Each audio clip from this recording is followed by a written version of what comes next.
বন্ধুরা আজকের El Clasico ম্যাচটা নিয়ে তোমরা কতটা এক্সাইটেড? আমি কিন্তু খুবই এক্সাইটেড। আইপিএল ইতিহাসের সফল দুটো দল Chennai super king versus Mumbai Indians, দুটো টিমই কিন্তু পাঁচবার আইপিএল ট্রফি জিতেছে।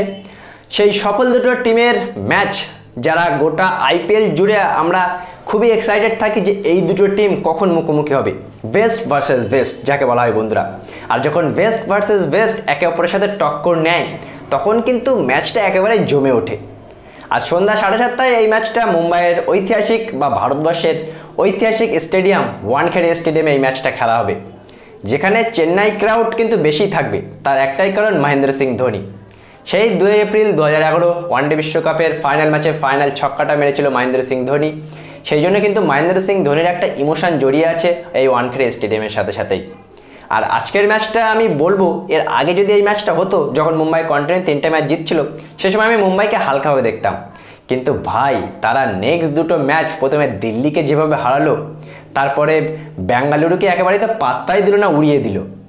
একটা সময় হার্দিক পান্ডের ওপরে বা রোহিত শর্মা বা মুম্বাই টিম ম্যানেজমেন্টের উপরে খুব প্রেশার ছিল কন্টিনিউ 3টে ম্যাচ পরপর হারের পরে। কিন্তু যেভাবে তারা কামব্যাক করলো, মানে আইপিএল ইতিহাসের সব থেকে স্ট্রং টিম হিসেবে কামব্যাক করার জন্য কিন্তু বিখ্যাত এই মুম্বাই ইন্ডিয়ান্স।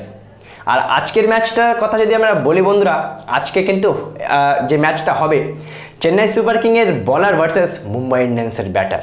আর মুম্বাই ইন্ডিয়ান্সের ব্যাটিং লাইন আপের কথা যদি আমি বলি, যেখান থেকে সূর্যকুমার যাদব এসেছে বন্ধুরা, মুম্বাই ইন্ডিয়ান্সের ব্যাটিং লাইন আপ জন্য নতুন একটা জীবনদান পেয়েছে।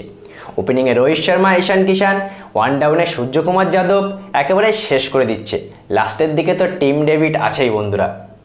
মানে সত্যি কথা বলতে মুম্বাই ইন্ডিয়ান্সের ব্যাটিং একেবারেই অন্য লেভেলের ব্যাটিং। সুতরাং আজকে যেহেতু বেস্ট ভার্সেস বেস্ট, সেহেতু কিন্তু আমি একজন চেন্নাই ফ্যান হিসেবে চেন্নাইকে এগিয়ে রাখতে পারবো না। আমার মনে হচ্ছে ম্যাচটা 50-50 হবে। প্রেডিকশন করাটা খুবই মুশকিল।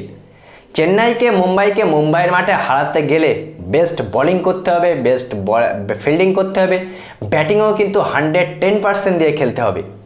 সুতরাং এই যে কন্ডিশনে আরসিবির সাথে মুম্বাইয়ের ম্যাচটা হয়েছিল, পুরো ব্যাটিং কন্ডিশন, মানে সূর্যকুমার যাদব, ঈশান কিষান, রোহিত শর্মা যেভাবে ব্যাটিং করেছিল, এই সেম কন্ডিশন পেলে তাহলে কিন্তু আমরা রানের বন্যা মানে রানের একেবারেই সুনামি দেখতে পারি এই স্টেডিয়ামে। মানে 200 রান এমনও হতে পারে যে 200 রান কেউ করলো, সেই 200 রান চেজ হয়ে গেল। সুতরাং চেন্নাই যদি আগে ব্যাটিং করে তাহলে 200 করলে হবে না, তোমার মিনিমাম 220 করতে হবে। বা মুম্বাই যদি ব্যাটিং করে, মুম্বাইকেও কিন্তু 200-র উপরে রান করতে হবে। আমাদের সত্যি কথা বলতে চেন্নাই টিমের একটাই ভয়, মুম্বাই টিমের পক্ষ থেকে ব্যাটিং তো অবভিয়াসলি আছে, কিন্তু ওদের বোলিং জাসপ্রীত বুমরা একাই পুরো শেষ করে দিচ্ছে বিপক্ষ টিমকে। সুতরাং বুমরাকে একটু ভেবেচিন্তে বা দেখে শুনে খেললে আর বাদবাকি আমাদের মনে হচ্ছে সব ঠিকঠাক আছে। আর আজকের ম্যাচটা সত্যি কথা বলতে প্রেডিকশন করবো না, যদিও আমি চেন্নাই ফ্যান হিসেবে আমি চাইবো চেন্নাই জিতবে। আর আজকের ম্যাচটা সত্যি কথা বলবো চেন্নাই জিতবে।